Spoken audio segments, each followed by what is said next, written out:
Hello Bachchu. Today we are going to draw a Japanese doll. So open your drawing book, page number 11. Here you can see that a small doll is already given in. We have to make a big doll similar to the smaller one. So I am going to make the Japanese doll by using a sharp pencil. Bachchu, you must make this doll very neat and clean. And, in order to achieve this, draw this doll with light pencil only. Don't press the pencil hard against the paper. No need to make it dark. I am making this a little dark so that you can see it clearly, but you must not do so. So let's start making this Japanese doll. Draw your doll as I am drawing in my book by watching very carefully.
I have completed my drawing.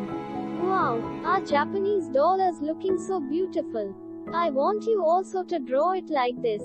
If you will follow the instructions I gave at the beginning, then yours will also look beautiful. Okay Bachchu, that's all for now. Thank you.